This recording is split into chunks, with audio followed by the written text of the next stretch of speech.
KUAM TV 8, home of the Milan Cortina Olympics. Coverage begins February 6th, 2026. KUAM News headlines are presented by Calvo's Insurance, protecting Micronesia for 85 years. Matson and the Adai Itano program. Apply at matson.com and McDonald's of Guam. I'm loving it.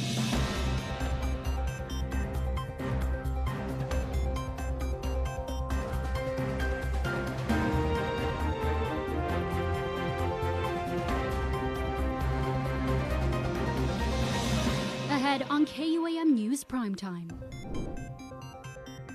No dildren detected in well Y15 in Jigo for the third week in a row. More on what another week of clean results could mean for impacted households coming up. A symbol of Chamorro strength returns home after nearly 90 years. I'm Mitsuki Hirayama with how one walking stick tells the story of Guam's continued fight for full political rights. This November, Guam comes together to honor those who have worn the nation's cloth and the families who stood beside them. I'm Nevaeh Anderson with what you can do to honor and support Guam's veteran community all month long. Hafide and good evening, Guam. This is KUAM News Primetime. I'm Jason Salas, and these are tonight's top stories. Well, we start our show with an update on dildren contamination as GWA is marking 3 straight weeks of progress. That being the case, how close are officials to lifting the do not drink order for impacted households up north?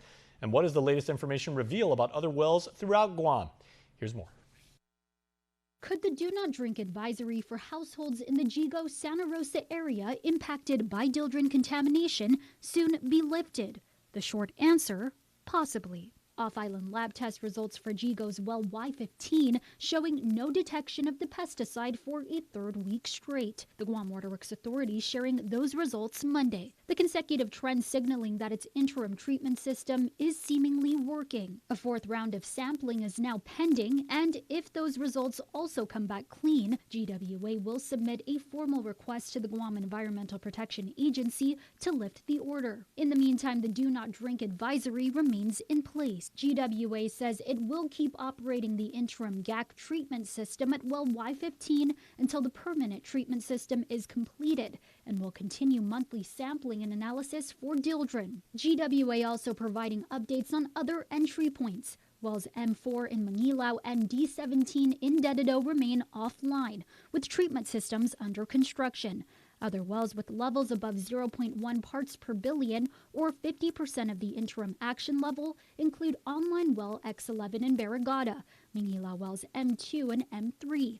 M3 operates intermittently if needed to meet customer demand, and Dededo's D18. Wells A23 and A25 remain offline for PFAS since 2016, with treatment also under construction. And out of 124 sample locations tested, 32 show no detection of dildren, while 83 locations are less than 50% of the IAL.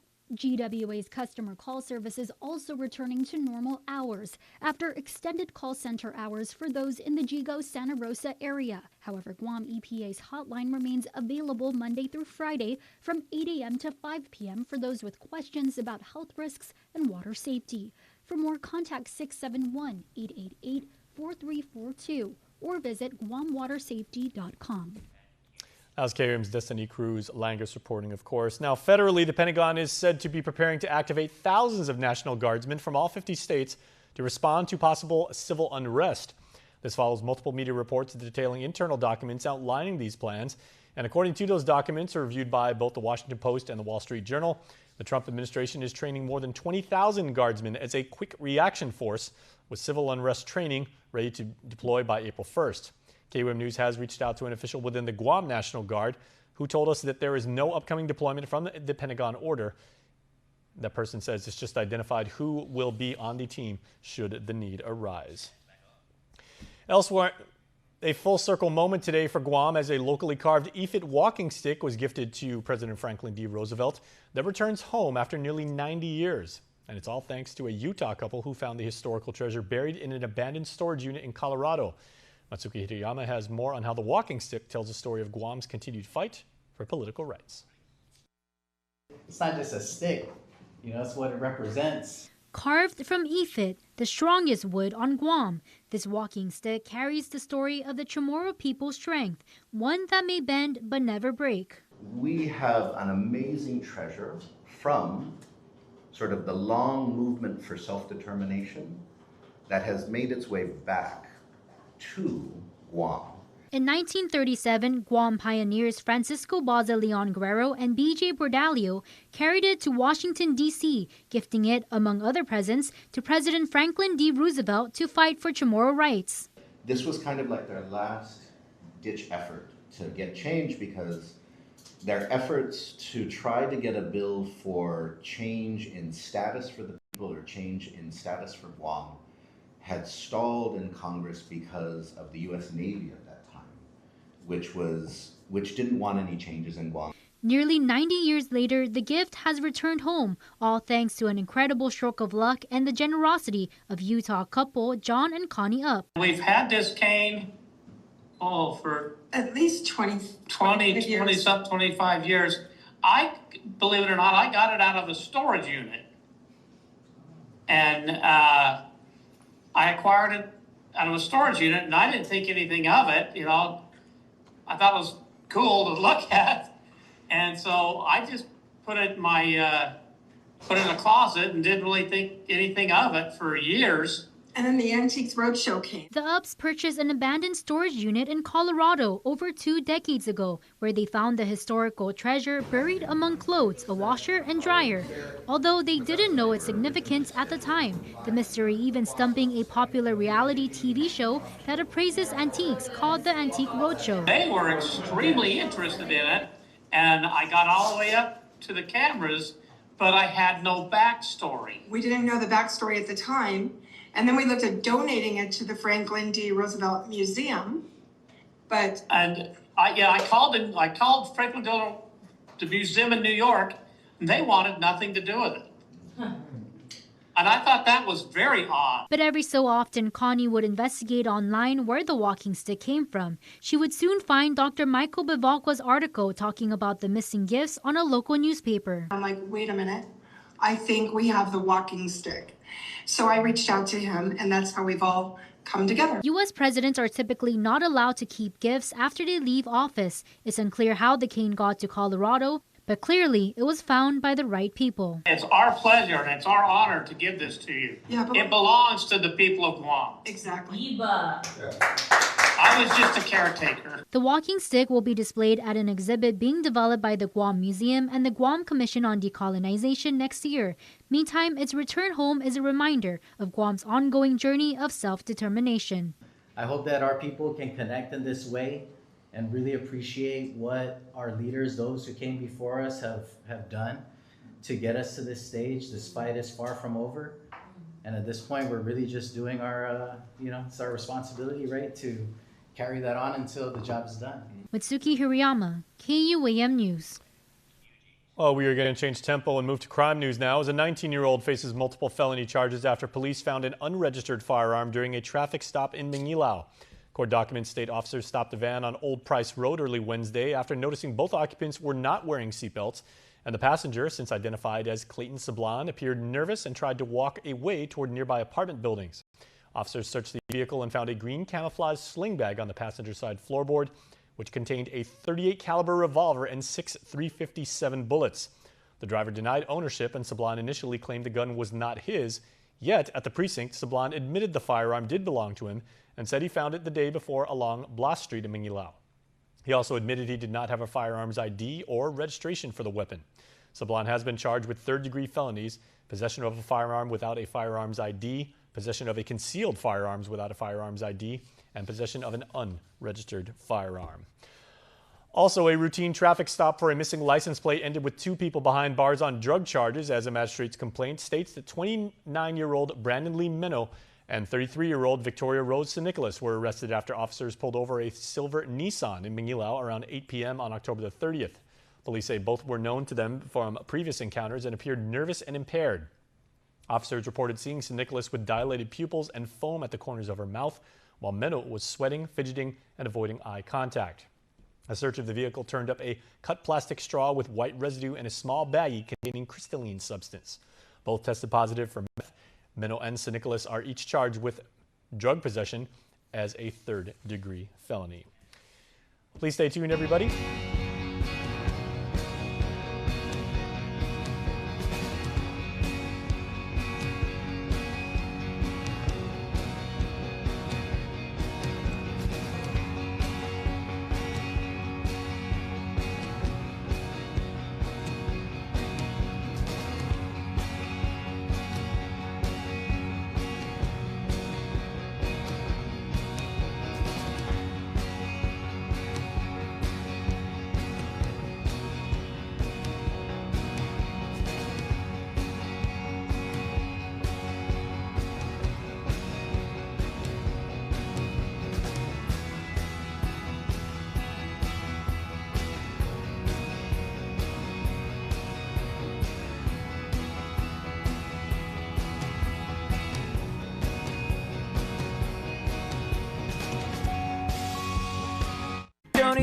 break, keep the smile on your face.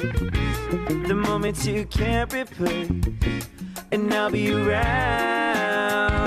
Whoa, you can count on me. You can count on me for life.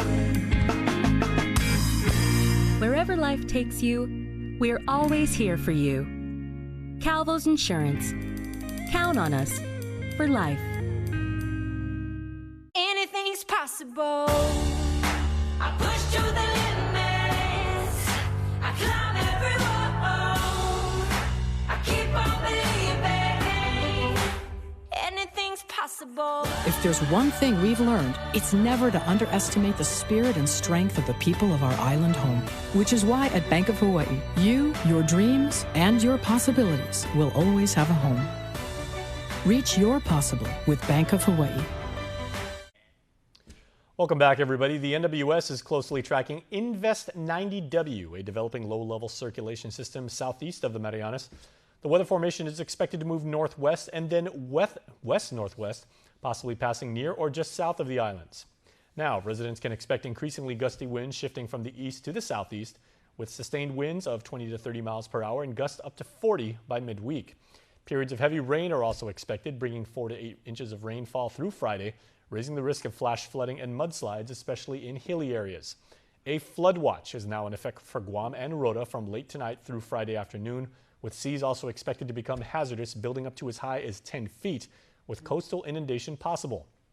Emergency officials are urging the community to stay alert, clear drainage areas, and avoid flooded roads and low-lying areas, with Homeland Security reminding residents to monitor official updates in the next few days. In other island news headlines tonight, the Department of Public Health has confirmed Guam's second case of dengue fever of 2025, but officials say it is an imported case. The illness was reported the day before Halloween, and health experts stressed that dengue is spread through the bite of an infected mosquito, not by way of person to person. While dengue fever is not endemic to our island, we do have the mosquito species capable of transmitting the disease. Public Health is urging the community to protect all of us from mosquito bites, staying indoors if running a fever, and removing standing water around homes to eliminate breeding sites for mosquitoes. Elsewhere tonight, here on Guam, we all know a veteran, a friend, a neighbor, or a family member that has answered the call to serve. And this November, the island comes together to recognize these wonderful people in a month-long observance dedicated to honoring their courage and sacrifice. Nevaeh Anderson has details on how the administration is calling on the community to take part in Veterans Service Recognition Month. Across the island, November is more than a month on the calendar. It's a reminder of the courage and sacrifice woven into Guam's very identity. The Office of the Governor says Veterans Service Recognition Month ensures that the service of veterans, their families, and especially Gold Star families is honored not just on Veterans Day, but all month long. Generations of Guam residents have answered the call to serve, standing on the front lines of every major American conflict since World War I. And today, the island continues to hold one of the highest per capita rates of military service in the nation, a testament to its enduring spirit of duty and patriotism. Governor Luliang Guerrero says, quote, "Guam's story is forever intertwined with the story of military service. Our sons and daughters have stepped forward, generation after generation, to defend our nation and protect the freedoms we hold dear." Lieutenant Governor Joshua Tenorio added, quote, "Service is more than a uniform. It is sacrifice, resilience, and a love of country and island. Our veterans and their families continue to strengthen our workforce, our villages, and our future." This month, their administration is calling on all government agencies, schools, private businesses, and community organizations to conservation efforts, village ceremonies, and partnerships with the Guam Office of Veterans Affairs to expand awareness of benefits and services. And as Governor Luliang Guerrero says, quote, "As one island, let us take this month to honor every veteran who has carried our flag, worn our nation's cloth, and protected our home. Because honoring service means more than remembering. It means carrying their legacy forward this month and always." Nevaeh Anderson, KUAM News. And please be sure to visit this story on our website at KUAM.com for a full list of ways that you can give back to our beloved veterans as well as their families. Thanks so much for that, Nevaeh. Okay, an oversight hearing has been scheduled to take a closer look at the Guam Office of Veterans Affairs and related news following concerns raised in a new audit by the Office of Public Accountability. Freshman Senator Sabrina Salas-Matanani, who chairs the Legislative Committee on Health and Veterans Affairs, announced a hearing will take place on the 13th at 9 a.m. downtown at the Guam Congress Building. The session will also be streamed live on the Guam Legislature's channel on YouTube. Matanani states, quote, "The findings of the OPA audit highlight areas that directly affect the services and support our veterans deserve. Many of the issues identified in this audit," she continues to say, "have been long-standing and span multiple administrations. This hearing will give us the opportunity to have open discussions about the root causes and find real, lasting solutions that strengthen the delivery of services to Guam veterans," as you see there. The committee will review several key areas, including staffing, claims processing, the Guam Veterans Registry, cemetery operations, office space, data management and security, and needs of equipment. Senator Matanani adds the goal is not just to respond to audit findings, but to identify real, lasting solutions that improve how the government serves those who've served our island and our nation. And today being the first Tuesday of the month, our community embarked on a project to help those going through rough times lately as the KUAM Care Force hit the road, setting up shop at Kmart this afternoon, in which we collected your donations to help our islands less fortunate. It's all part of our preparations for Giving Tuesday, which goes down in about a month. And so, if you were not able to swing by and help us be there for our neighbors in need, we'll be at Kmart again every Tuesday in November from high noon until 2 in the afternoon. Look at my coworkers, so happy they're taking your donations. And to those Guamanians of all ages who gave today and in any way and in any capacity, thank you and Sizusmasi.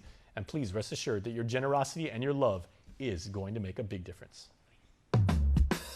Now for a look at your world at home.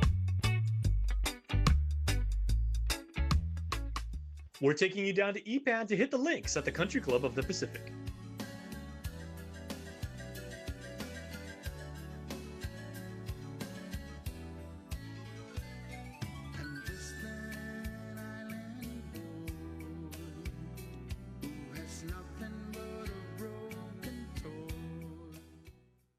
Every day, there's something new to discover. Fresh styles, fresh finds, and fresh ways to make your home and family shine. So what's new at Kmart Guam? Ready to assemble furniture, stylish, affordable, and ready to take home today. Dream big with our new selection of mattresses. Comfort you can count on. Upgrade your home with the latest appliances, arriving now. Step out in style with new arrivals in men's and women's fashion. Fresh looks for every season. What's new? Everything. And it's all waiting for you only at Kmart Guam. Now it pays to spread the Better Together experience. With our brand new referral program, you can earn up to $150 in account credits for every referral you bring in. That's right, family, neighbors, friends, even your coworkers. Just pass them your account name and account number. When they sign up for Docomo Pacific service and drop your info, cha-ching! Credit applied. So spread the word and start stacking those savings. Additional conditions may apply. Docomo Pacific, we're better together. Parents, would you like your child to be well prepared for school? The Guam Early Learning Council believes in building a supportive community to help your child be successful in school and in life. If you would like resources and information to see if your child is reaching key stages of growth for school, call 311 Monday through Friday from 8 a.m. to 5 p.m. excluding holidays. We are here to assist. I'm going to school. I'm going to learn and play. That's so cool. Our island sports customs, superstitions, and rites of passage are many. All Guam athletes believe in preparation, professionalism, and hoping for a little bit of luck. And one activity that began as a keepsake for teams heading off island has become more than a trending topic. It's tradition. Before departing for competition, you've got to take team photos on the airport stairs. I went back to all of our social media posts and I found a couple of group photos on the staircase, maybe from about 2015 or 2016. And it was one of our youth boys teams going to Hong Kong, I believe. So, you know, the parents always send off their kids at the airport, and after they took a photo of them upstairs, sent it to us, and then we posted on our social media. And then since then, it's become a tradition for pretty much all of our national teams leaving Guam. The practice is at least 10 years old and is always a huge hit across all levels, for schools, clubs, and all the way up to our national programs. In terms of frequency, the sports that have snapped the most pics because they take the most trips are basketball, soccer, and rugby. Did you guys have any idea that this staircase would be the star of the show? No, we didn't. As far as the planners and stuff, didn't know that this thing would be a lot more attractive than what it was designed for. Now, the steps weren't always the go-to locale for shutterbugs and models alike. The mural in front of the United check-in counter used to be the spot for selfies prior to departure. This all shifted to a particular set of steps. It's a perfect location so that everyone can be seen. There's folks that come here to even take their Christmas family photos. They're not traveling anywhere, but this is a perfect place for them to come and take their family photos so that they're all together in one, and it's a perfect area for them to have everyone seen. And don't forget that Hafaday Hospitality is a two-way street.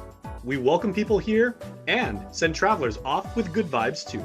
So here I am on the very staircase at the Guam International Airport that has become so famous for our sports community for taking these wonderful pictures before departure. But what I want to know is, who started it? I have no clue. It just started, and then we all just were like, Coach, are we taking pictures on the steps this year? Like, what time are we going? I love it. I'm sure I did it back in like the 90s, you know, when I represented Guam. And then we've been doing it almost every trip we depart for our team. It sets a tone for you know, what we're about to accomplish or we're trying to accomplish out in wherever the teams are traveling. That's an iconic place, you know, specifically at our airport. You know, we usually send people away, you know, in the departure area, and that's usually a sad thing. But when we have athletes going out to represent their sport or their island, it's a good area. And I remember I was there as an athlete, you know, many years ago, and again as a coach. And then now I get to see some of our athletes, you know, do the same thing and roll that tradition along. And as far as our national soccer team, one squad one year got a very special cameo from a very special fan. By 2022, it was our women's national team heading to a training camp in Japan.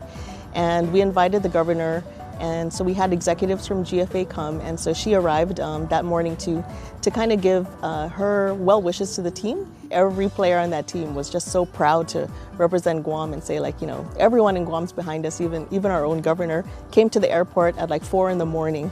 The stairs have also become a visual status message of sorts, letting parents, fans, and followers know that you're all together and you've all departed all right. Before heading out to compete on foreign turf, it's a blessing on your home soil. They even live stream, you know, people that couldn't make it to the airport in time or it's too late, or, you know, they're getting their kids ready for school. We go and live stream live video, and everyone's able to come in and like they're presently there. Being there for each other, that's really tough. You know, they're not with their family anymore. They are their family, and I think that's very rewarding for any team. I've taken over, you know, 10 plus teams. Can't count, both for beach volleyball, volleyball, and it's been paid dividends for sure. I would just chalk it up simply for us. It fits the entire team, whether how big or small you are. You can stagger everybody up there, and I guess really it's just become a Guam tradition. And at the end of the day, we all just want to represent our island to the best of our ability, right? One thing's for sure. Whoever started the staircase shot created something special for all sports. The images may be independent moments in time, but they unite us and make us all part of something special. And these moments live forever, and this tradition is here to stay. It just shows like to everyone that you're like representing your island and you get to do what you love while like take a picture, post. It's such a little detail that we in the sports community, you know, we kind of, you know, expect that, right? You want that picture. Before we go up to TSA, it's like, girls, the picture. So, I mean, you just know at this point that we're going to stop to take the picture. So.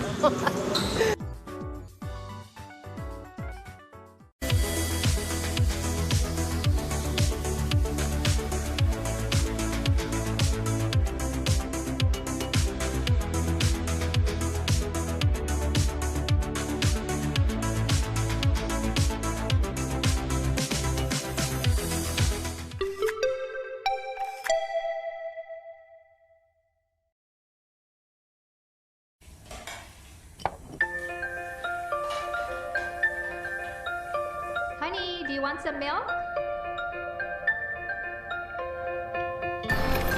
Do you ever wonder how your favorite products make their way into your local stores?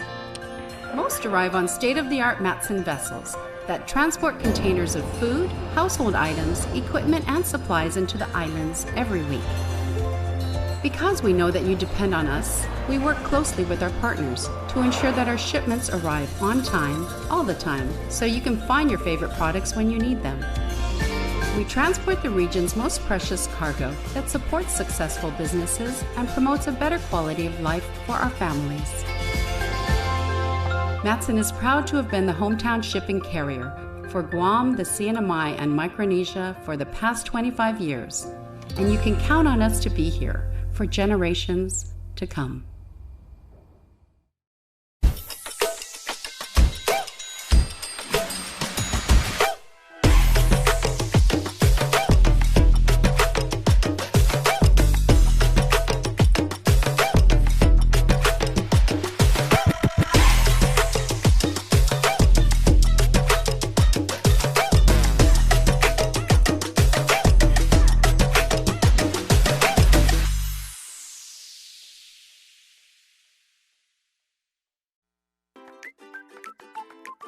Giving Every Tuesday is brought to you by Raising Cane's Chicken Fingers. One love. Hafa Guam, I'm Jason Salas. Once again here at Our Lady of Purification Parish in the beautiful village of Maina. Buenas, Maina. Buenas. Thank you for having me again. And Steve Shimizu from Marianas Open. All right, good to see you, Primo. And Steve is here because, you know, we continue to encourage the entire island community to come out to the Red, White, and Brew wonderful event that we're having to benefit the parish here. But Steve, there was so much good work that you guys did in the Marianas Open. 1,300 competitors from 20 different countries came out and competed, and you wanted to do something to give back. Yeah, man, you know, I just want to, you know, the church, Maina Church, has a lot of history. I mean, our family, too, used to come here back in the days when my grandmother and my grandfather were alive. So by doing this, I want to donate $500 to the church, and, you know, you guys put it to good use on behalf of the Marianas Open.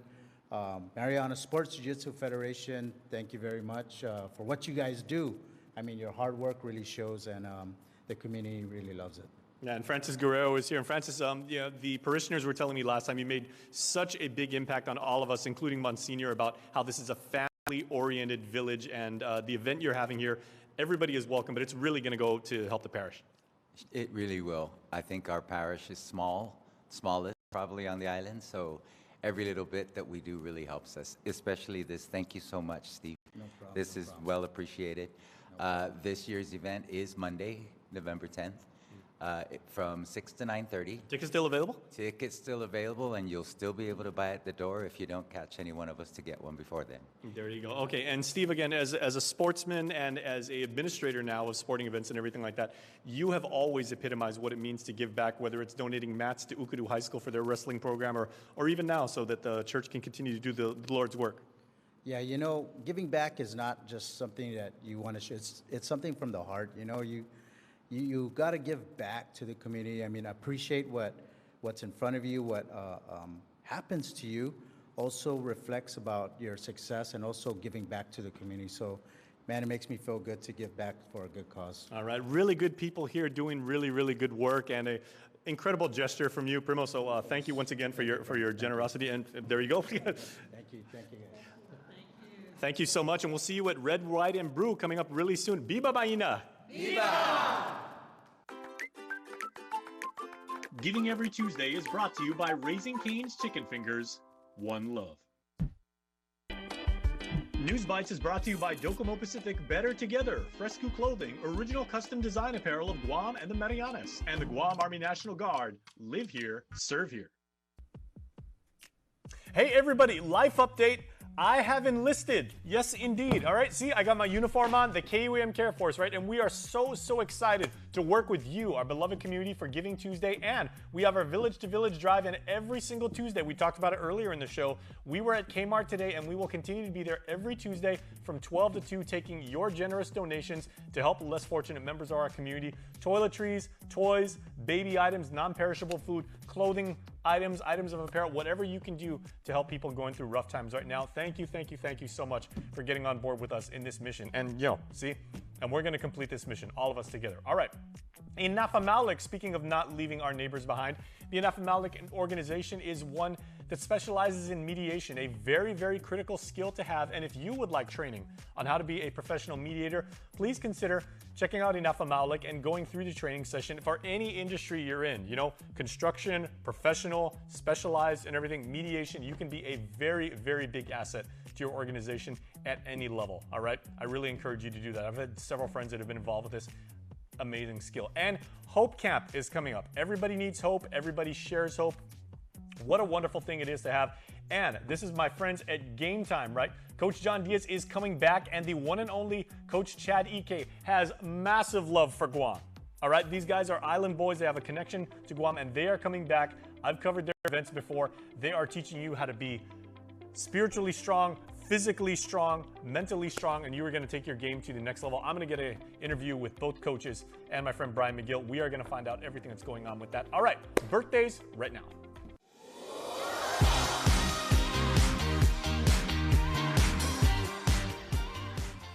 Happy birthday on the 4th of November to Blazer Sablan, celebrating birthday number 8 in 2025. This is coming from mom and dad and all of your young and Sablan families. Happy birthday, Blazer. Happy number 8.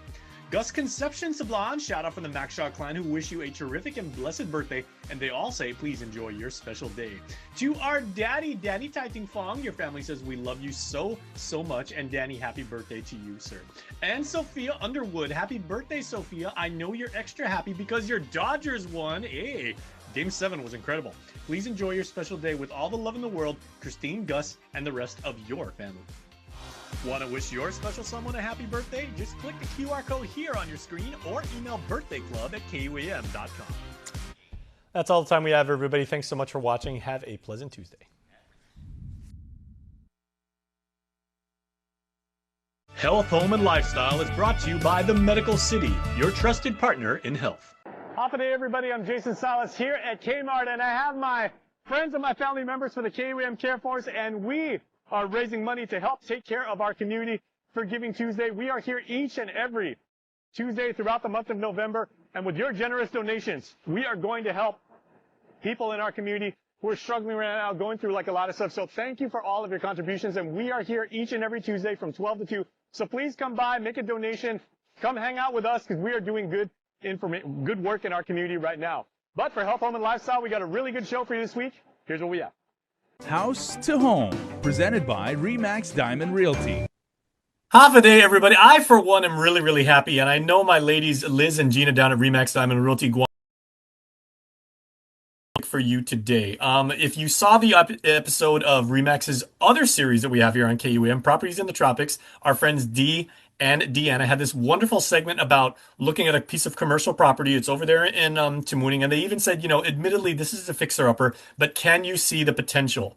And they were dealing with a commercial property. So, ladies, I want to kind of talk about, you know, what seems to be is it a dark art? Is it an esoteric skill that if you are in the market specifically for a residential property, how do you actually have that mindset of being able to envision and see and, you know, and be able to actually like work through all of like the pipeline of activities that we've talked about on this show and actually see the home of your dreams when potentially all you're looking at is maybe like, you know, a flat piece of, you know, asphalt or, you know, or even jungle. Or can I actually start? Because sure, that really has me excited. Because I mean, you reported from the jungle a few weeks ago, literally. Yeah, but you know, you're talking about asphalt or land, or how about just a fixer-upper? Oh, that too. Yeah. Yeah, for me, my journey began. You said your question is how do you actually envision this, or how do you get started, right? What makes you want to go down that path, correct? Mm-hmm. That's kind of what you're asking. Well, for me, that journey began with the fact that I couldn't afford very much. When you can't afford very much, you better be creative, or else you're not going to get anywhere. So creativity as a means of necessity. Yeah. Yes. Necessity, affordability, your willingness to take on something that is a piece of junk, right? Because it's about affordability. And so my husband and I were at a place in our lives where all we could afford is what we now refer to as fixer-uppers. Back then, they were referred to as affordable homes. Okay. But now we refer to them as fixer-uppers. Okay. So, how did we start on that journey? It wasn't about vision at all. For us, it was about that's the only darn thing we could afford to buy. So make it work. So make it work. Get clever. If you don't have the money, you better have the ideas or the willpower or the willingness to put in some sweat equity. And that's exactly what happened to us. We couldn't afford very much. So we were willing to take on something that wasn't very pretty. And we were willing to put in our sweat equity. And first we had to convince the seller, hey, we can't pay you, but if you will do short-term financing, and it was really short-term, guys, and the market's shifted. So I'm not saying that this is what you're going to be able to do, but your question is, how do you even have the vision to do that? Well, for me, it started with the fact that I couldn't afford not to do it. I didn't have any other options. And so that was my thing, hey, we can't buy it. The bank's telling me it's got to look pretty to get financed. We are willing to put in sweat equity if you give me the time to put in the sweat equity so that we could turn around and go to the bank and borrow the money from the bank and pay you off. There's a lot of mechanisms that go into that, but that's how that's how it started for us. Okay. Well, Liz, I'm sure you would agree because, like say a chef looks at, a bunch of raw ingredients and sees it's, amazing 5-course meal. A painter looks at a blank piece of canvas and already knows, the masterful artwork he's going to make. Like even some people, like when they're in the dating scene, can say like, okay, I can change him.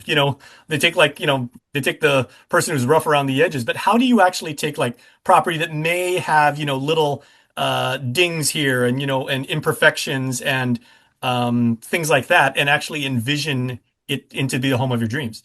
So there are two things. One, usually we get calls from a seller that wants to sell their home. So we go in there, and if we determine it's a fixer-upper, the thing I would do is, anyone could go into a fixer-upper and see what can I do with this? But it all has to do with, well, do I want to do it myself or do I need to hire a contractor? I'm working with someone right now that I'm selling a fixer-upper, and he visited, he looked at it, and he's getting quotes from a contractor right now just to see. But in anything, like, for example, if I'm going to build a home, I want to design it in my head. I want to see this room here. How do I want the kitchen done? So when you go into a fixer-upper, the conditions are already there.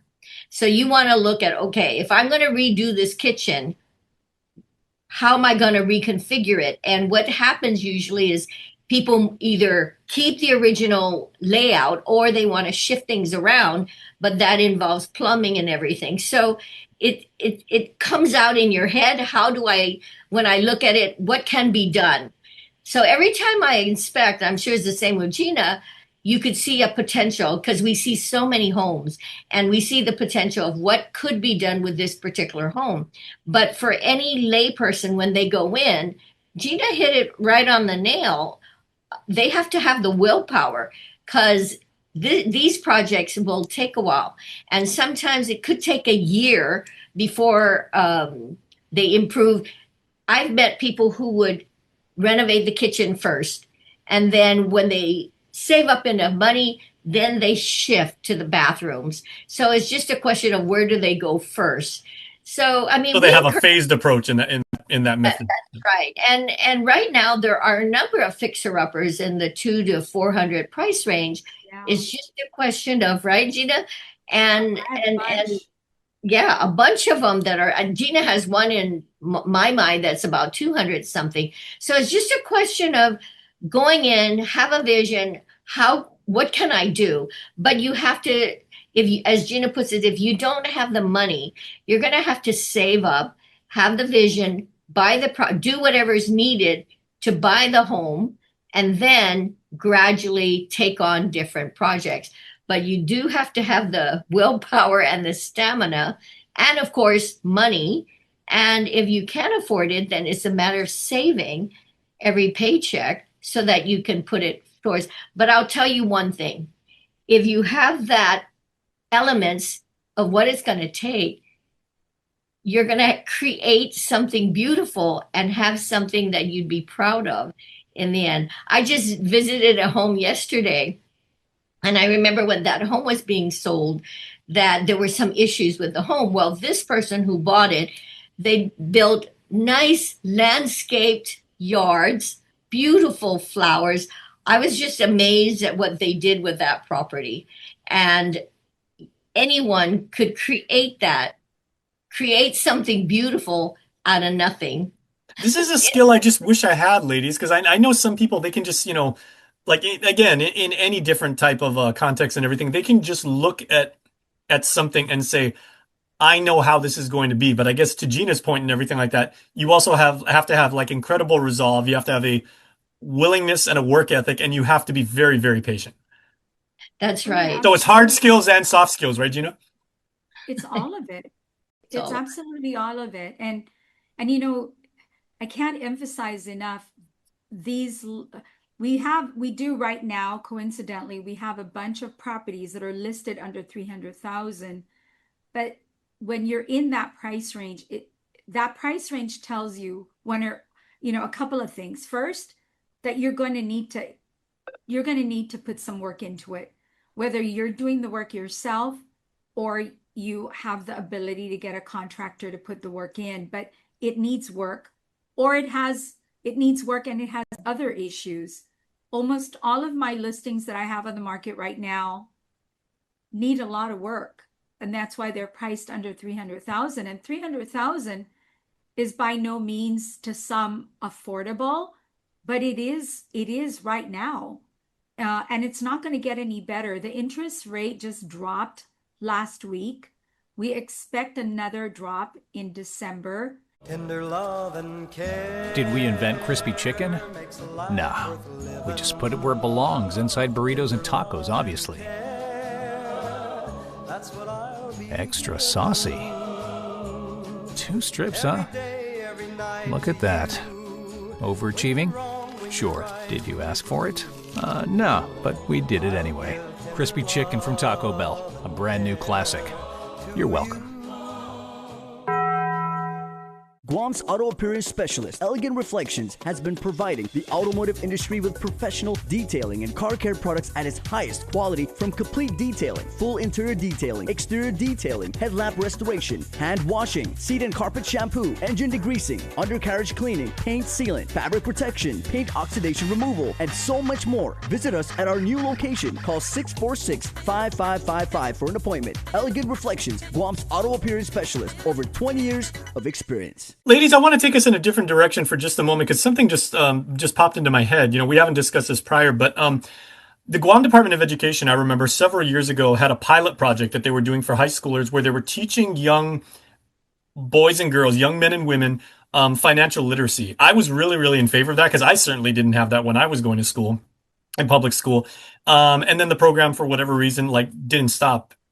What position do both of you take as professional realtors about maybe incorporating real estate savvy or investment savvy? Because of course, when they say to really maximize your personal finance, you want to have a certain investment portfolio, real estate being a certain amount of that. That is the ultimate goal. But how do you guys feel that we should better educate young people about what it means to actually incorporate real estate as part of your own personal finance? Well, there's two things. There's 2 things. One, we've done workshops at RE/MAX where we, would educate people. We haven't done it in a while. That's probably what we should do again. That's fantastic. Shop and have people come in to learn about what they can do to buy, what's needed. And then the National Association had a program to educate students in high schools, financial literacy you're talking about, and how they should look at for the future in buying their buying power when they purchase homes, and how to prepare for that. But then when they implemented that program, DOE already had something in place. So I know we did take a training, a group of the realtors were in DC, and we took that particular type training.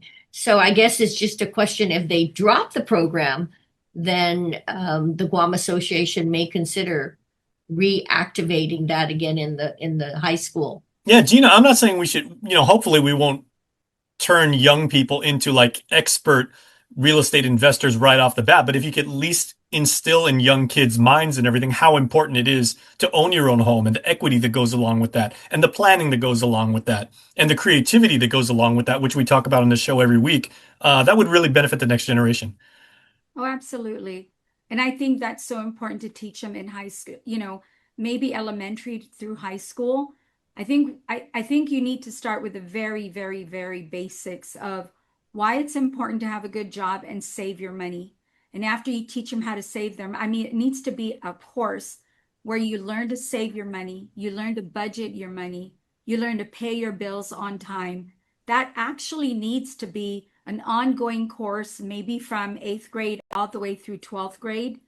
And if you don't know how to balance your budget, pay your bills on time, you can like every student has to pick a job that they want to, like if I want to be a teacher, okay, I'm signing up to be a teacher and it's part of my curriculum. You're a teacher. This is the amount of money you're going to make every year based on, the averages here in Guam. You're going to have to pay rent. You're going to have, you're going to want to eat. You need a car, and have that be a course. So every day you show up and you write down what you got paid, how much went to rent, how much went to utilities, how much went to pay your car insurance, your cell phone, your Netflix subscription, all that kind of stuff. And at the end of the month, you get graded for how many of you balanced it out. If you didn't balance it out, you got fired. So now that you're fired, what are you going to do? You got to get another job. And that needs to be the course until you graduate from 12th grade. Because I'm going to tell you, I learned early on that saving your money was more important than how much money you made. Because if I make $1 million and I spend $1.2 million, I'm broke, I'm poor. Quality versus quantity, right? Yeah, so I learned early on, it didn't really matter how much money I made. It's the amount of money that I saved that was of the utmost importance. And then when I learned to save money, I actually realized we could actually buy a home and not pay rent. And that's how that's how all of this got started, is me figuring out, because we saved money. And then I learned that line, use someone else's money, use other people's money. That, I don't know where I picked that. I think it was from, what's his name, Lizzie? Do you remember him? Rich Dad, Poor Dad. That, what's his name? But that Rich Dad, Poor Dad books, those books. Yep. Okay. So I did read those books, and I remember, if I remember anything from those books, it was use someone else's money. And I knew I didn't have my own, so I had to use someone else's money. So that was a clever line, and I think that's why I learned it so well. And so I understood the concept of going to the bank. And then the first time we applied for a loan and we got turned down, I understood the concept of credit rating. How do you look? How does your credit look? I got it. It clicked. And that's what I mean. The three of us are sitting around here now as middle-aged people talking about this stuff. What if we could actually have a generation of young people that when they're ready and when they finish school, like say either 18 or 22, if they went to college, they would actually be ready to make those kind of very mature, life-impacting decisions. Well, the other thing is there are people now who are renting. And if they're renting at 15 or 18 or even 2,000 a month, that could actually be a mortgage payment. And if you've been stable doing that for a number of years, you're accustomed to that particular budget. And then you should take it another step further to find out, okay, since I'm paying this already, save up for your deposit and then find out what properties are out there that you can afford, because you've already been paying this amount. You might as well be paying it back to yourself in terms of owning your own home. But, when Gina was talking about training the high schools, I started to laugh to myself, because remember the program where they give a high school kid this baby, and this baby will cry and you have to feed it. And if you don't, it reports it back and you either flunk the case. Do you remember that program? Yeah. That was home ec, right? Yeah, this doll that cries and needs to be fed, and you can't just leave it because it'll monitor your actions regarding that child. And it's actually teaching women young women about having a baby, and then you may have a partner spouse to help you with that baby, and you flunk the course. Remember that one? That was so when Gina was talking about training and all of this, that kept popping into my mind. I mean, maybe we could come up with a simulation of, what happens if you make bad financial decisions and your credit score, takes a little bit of a hit, how many years that sets you back as far as being on the right track to be able to afford a home when you're not in middle age. Yeah. Well, we should do a workshop for that as well. But okay, anyway. and I do know, because I've done interviews with them. My friends at Coast 360 do fantastic workshops with personal finance and financial literacy for young people. So maybe we could partner up with those guys. Yeah, they do, and we've spoken at their sessions. So there you go. Excellent. Yeah. But Jason, you're right. It should be taught in school. I wonder these days what's being taught, but home ec and all those things, I found them to be very useful. And you're right. I don't understand why we can't teach budgeting, balancing your checkbook, things like that. It should be a class. For goodness sakes, I would have appreciated it. You know what? And investing. I mean, getting kids into hopefully like bonds, then individual securities, and hopefully then up to the point where they can actually start to think rationally about real estate. As high schoolers, that would be great. Absolutely. Okay, well, we can wish, and we can only hope. And you know what? The holiday season is right around the corner, so hopefully Santa Claus brings us a addition to the curriculum. That's right. We can start at home. House to Home, presented by RE/MAX Diamond Realty. Now, for a limited time, get our largest pizza at our lowest price. Just $9.99 for our classic New York-style pizza. It's 30% larger than our large, and at only $9.99 for carryout. Don't wait. Order now at your Island Pizza Hut. Go on a journey to discover true health and wellness. At the Medical City, we bring you expert care, cutting-edge treatments, and personalized wellness programs.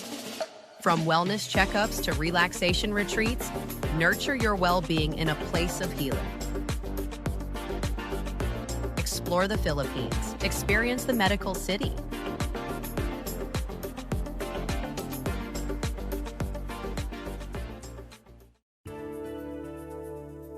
Weekly Renewal is brought to you by Calvo's Select Care. Half a day, I'm Claire Calvo, bringing you your weekly renewal.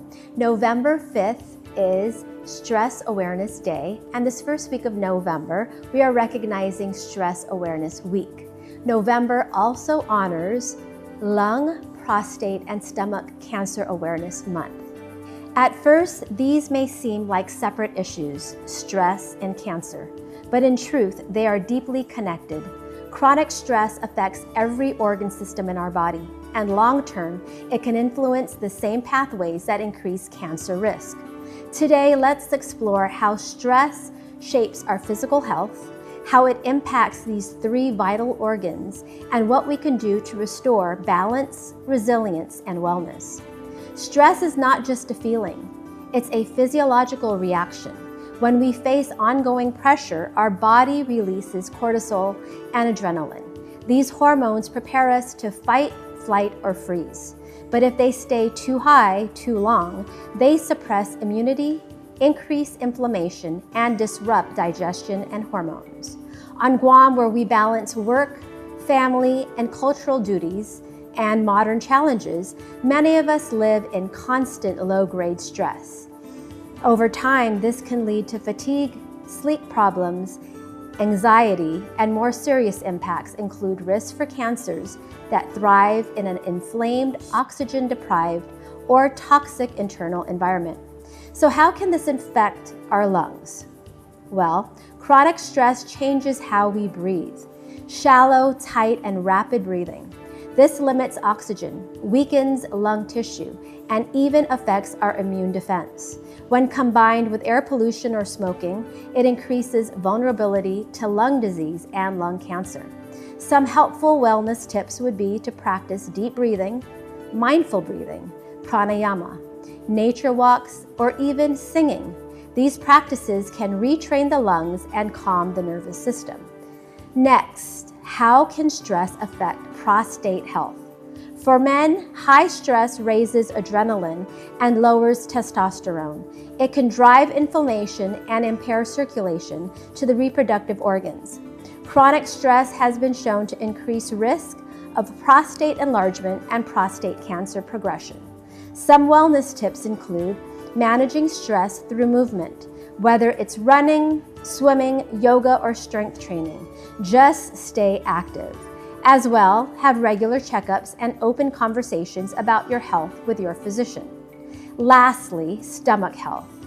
The gut is often called our second brain. Stress alters the butt microbiome, reduces stomach acid, and can lead to ulcers, reflux, and chronic inflammation. All risk factors for stomach cancer. Some stomach wellness tips include eating mindfully, chew slowly, and include anti-inflammatory foods like ginger, turmeric, leafy greens. It's also crucial to manage emotional stress before meals with a few deep breaths. Eating when we feel stress is not ideal. Stress will always be a part of life, but it does not have to define our health. Here are 5 ways to restore harmony between body and mind. Deep breathing often. Slow intentional breathing activates the vagus nerve, lowering cortisol and blood pressure. Move daily. Exercise improves oxygen flow, hormone balance, and mental clarity, the perfect antidote to stress. Nourish the body. Choose antioxidant-rich, island-grown foods that reduce oxidative stress and cancer risk, such as mangoes, moringa, lemongrass, papaya, and turmeric. Rest and reflect. Sleep is medicine. Meditation, journaling, or gentle stretching before bed helps your body repair, especially during those important resting hours. Screen and support. Early detection saves lives. Encourage the men in your lives to get prostate screenings, women and men to check their lungs, if they smoke or have chronic cough especially. And everyone, listen to your gut. It's been said that most of our health begins with the gut. Wellness is not just avoiding disease. It's living in a way that supports vitality at every level: physical, mental, emotional, and spiritual. As we observe Stress Awareness Week and Cancer Awareness Month, remember that our environment, emotions, and habits are all medicine or poison, depending on